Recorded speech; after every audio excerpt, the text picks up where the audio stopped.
All right, hello and welcome. This is lesson 10 of Last Epoch University, and this is the second part of offense, aka dealing damage. Pretty important topic. Let's just go ahead and get into what we're going to cover here. We're going to cover damage over time. We're going to cover attack and cast speed. We're going to cover chance to apply, which is effectively for ailments. We're going to cover damage conversions, and we're going to cover minions. And once we have all that done, along with lesson 1, you will have the basis down for how damage works in Last Epoch. Let's get started with damage over time. So damage over time just means that it spreads out the damage over a period of time instead of being one single instance of it. So if you do a hit, it's going to be a single instance of that hit. If you do a hit for 100 damage, it's just 100 damage. However, if it's a damage over time, let's say it's 100 damage and the damage over time is over 5 seconds, it'll be usually something like 20 damage each second for 5 seconds. So that's all that we mean by damage over time. The duration of damage in Last Epoch is determined on 2 factors. So you have base duration of a skill or ailment, and they are different for different skills and different ailments.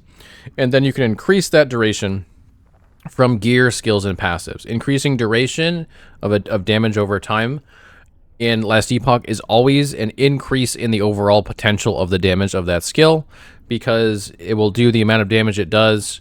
The number of the ticks, the amount of damage the ticks will stay the same, and it'll just do more of them. So you always want increased duration in this game for damage over time. It's not always true about other games. Some of them it just takes the total amount of damage and just makes it longer, which is usually a damage decrease.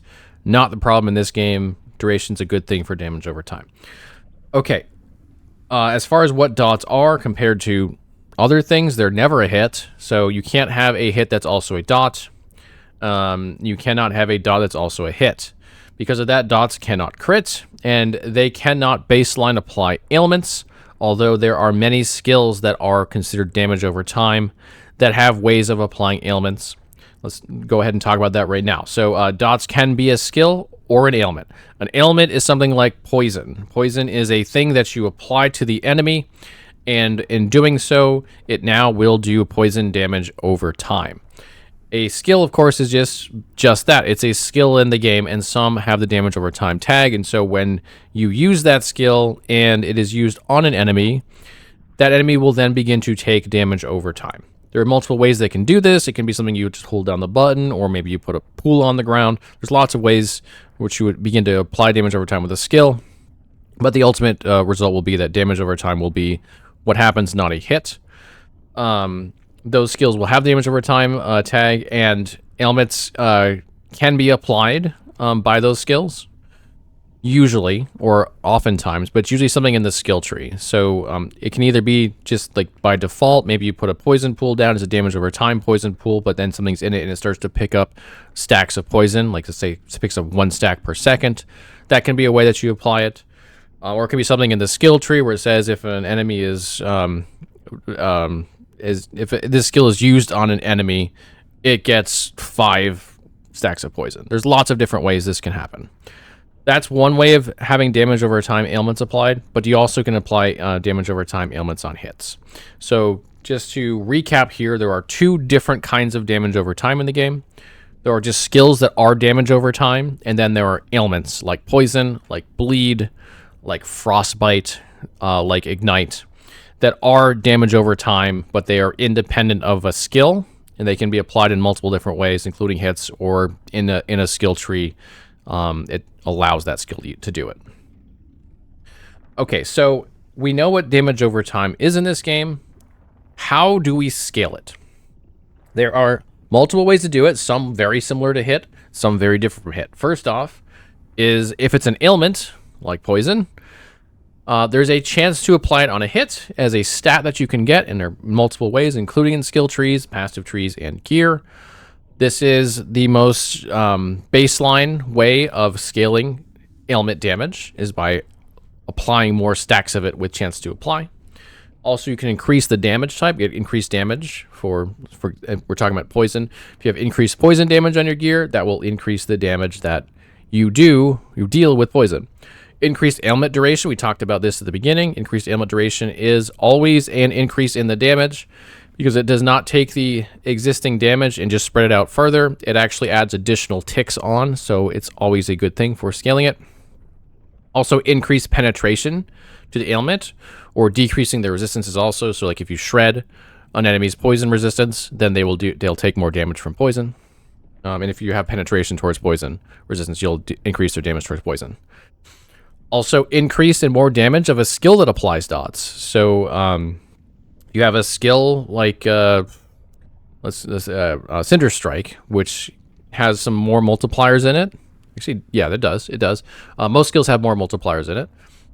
That will also increase the damage of dots that are applied, particularly ailments like ignites. That will increase that damage. There are exceptions you have to read carefully and make sure it doesn't say more hit damage. If it says more hit damage, it won't apply because dots and ailments aren't hits. But if it doesn't have that, and if it's a generic universal more damage when using the skill, then it will. Increased base damage for dot skills is also something you can do with added damage scaling. So this does not apply to ailments. Ailments have a base damage that is not modifiable. The only way to modify it is just to apply more stacks of it. But skills can have base damage even if they have the dot tag, and if so, then they can be affected by added damage from some sources. Okay, let's talk a little bit more about chance to apply. This is a really important part of most builds. I'd say the vast majority of builds that go dots are ailment based in some way or another. And so you have this percent chance to apply the ailment on a hit or from a skill. And that chance can be more than 100%. You can have 200%. And if you have 200%, it causes you to have 2 guaranteed stacks of that ailment. So you have 200% increased, or excuse me, 200% chance to apply poison on hit. Then every time you hit, you will apply 2 stacks of poison. The amount that you can get in here is pretty crazy. You can oftentimes apply a lot of stacks in one hit. So this is a very powerful multiplier for your damage for ailments. Some ailments do have caps, like Time Rot. I think it's capped at, I want to say 12, but that's off the top of my head. But most major dot ailments do not have any cap, and they can be stacked infinitely, like Bleed, Poison, Ignite, Frostbite, Electrify. None of those have a cap. And so you can get some pretty nutty amounts of caps. There's definitely builds in Last Epoch that can apply more than 1,000 stacks of certain ailments on the enemy. So you can get pretty crazy with that. Okay, that covers ailments. Let's move on to attack and cast speed. So this is a very good way to scale a lot of different type of damage just by doing it more often. The way that you determine your base attack or cast speed is by taking the base weapon that you have and then the skill base. So for example, on the weapon side, we can just look here real quick and we can see that this has a base attack rate of 1.05, and then the Smoke Weaver has a base attack rate of 1.14. That makes it faster. That's like a multiplier. Makes it faster than the axe. So the Smoke Weaver will attack more quickly than the Cleaver Solution if they were if you're using them independently of each other. And then skills. Each skill also has a base attack speed. So you have to determine it between those two things. So you use that multiplier on the weapon, on the base attack speed of the skill. Now, if you're dual wielding like that character was, you take the average of both weapons, and that's how you get your quote unquote multiplier from your weapon onto your skill base speed. Now you can modify that further with increases to attack cast speed. So I believe every weapon in the game can get either attack or cast speed. In some cases can get both. And there's other ways of getting it too, like passives. Skills can also get it. A lot of skills have attack or cast speed in them. There are notable exceptions where you can actually get additional sources. So melee, throwing, and bow attacks can also be modified from the corresponding attack types. So there's throwing attack speed, melee attack speed, and bow attack speed. There's also generic attack speed. Throwing will be affected by both throwing attack speed and just generic attack speed. Cast speed is just cast speed. There's no subsets of that. Some skills cannot have attack speed increase. For example, Dancing Strikes uses cooldown reduction instead of attack speed to reduce the amount of time in between attacks. And then most channeled skills, with Warpath being, I believe, the sole exception, are not affected by attack or cast speed. All right, let's move on to an interesting topic called damage conversion. So skills get tags for the damage types they have, right? So a skill could be a physical damage skill. It could be a fire damage. Cinder Strike's a fire damage skill. Why am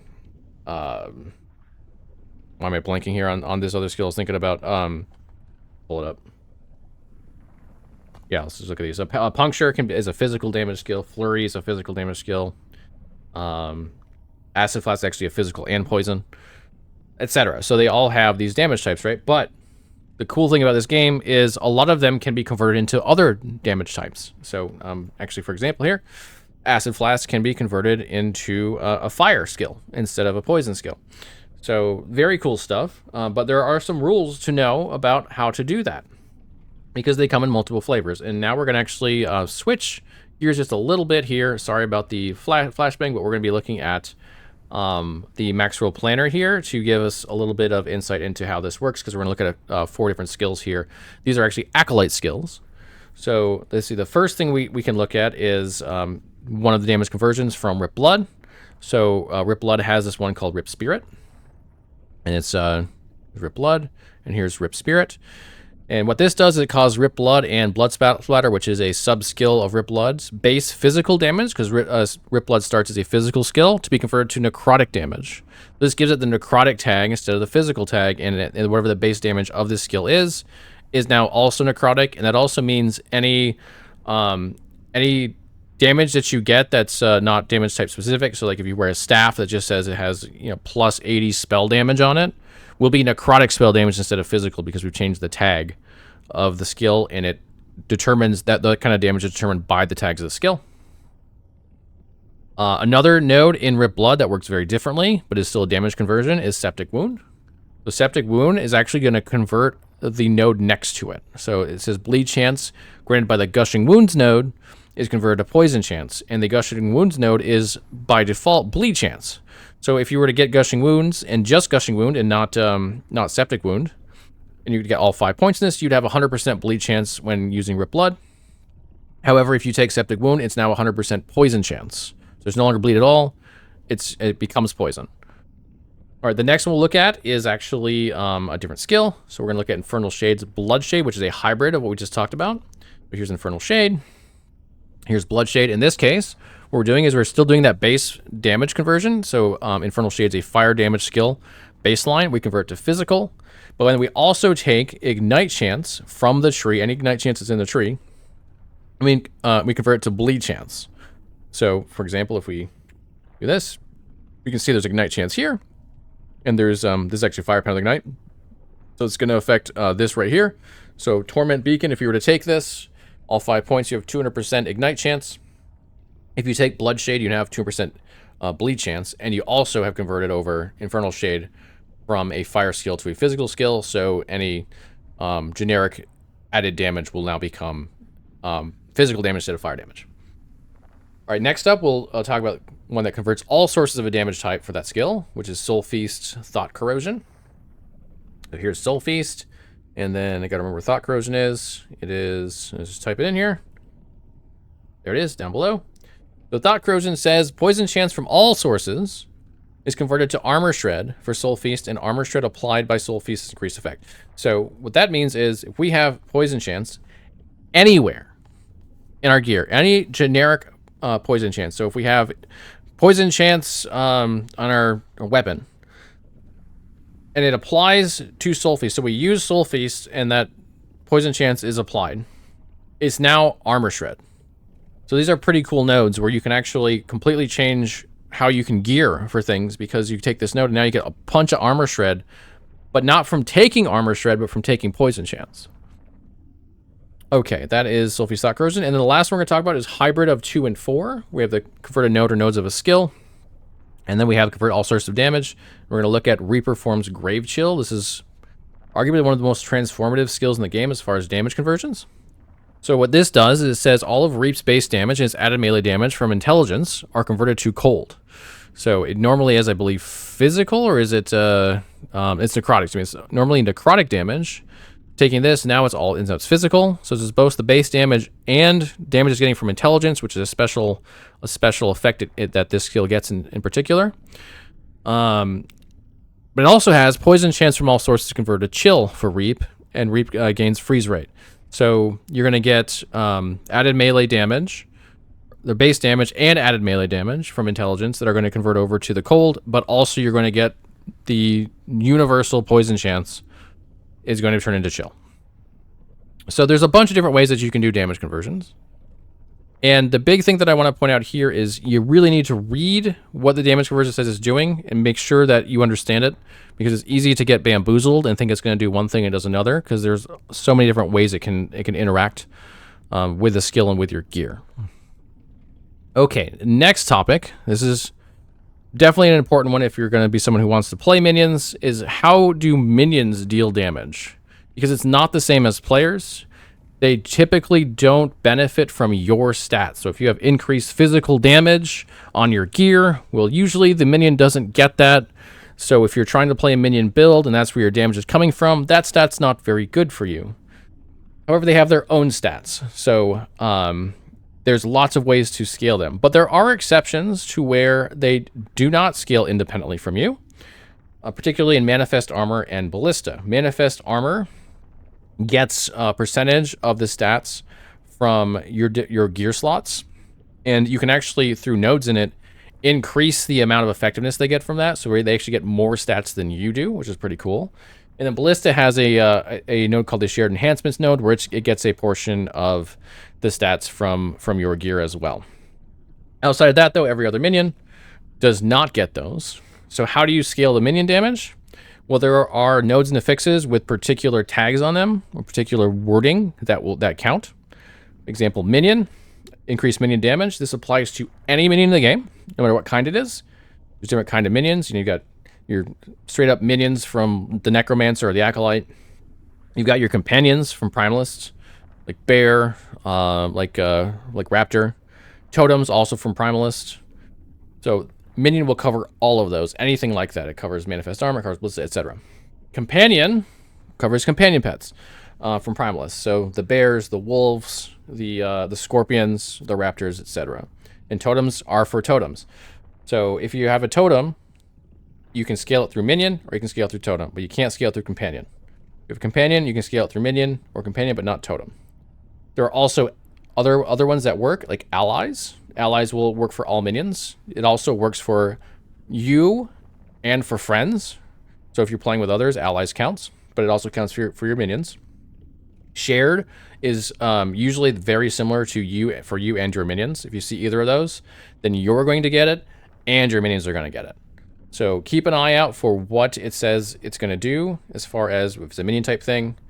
Don't bamboozle yourself into taking companion nodes when you're playing totems, or you probably won't do that with totems, but you could. And then keep an eye out for like allies shared for you and your minions, because those also work. Okay. If there's more information you want on this, I have very detailed guides on max roll for damage explained, ailments explained, and buffs explained. It does also go into minions. There's lots of examples in there, so lots more that you can read if you're looking to dive even more into this. But if you also just want some questions answered or some clarification on some things, I stream on Twitch a lot, especially with 1.0. I'll be on all of the time. Feel free to come and ask questions, or hop in our Discord where I or someone else will be happy to help you out with that. We have a pretty solid community here. Thank you so much for watching. I hope you have a great time in Last Epoch. Last video, or last lesson for this coming out real soon, so I will see you real soon.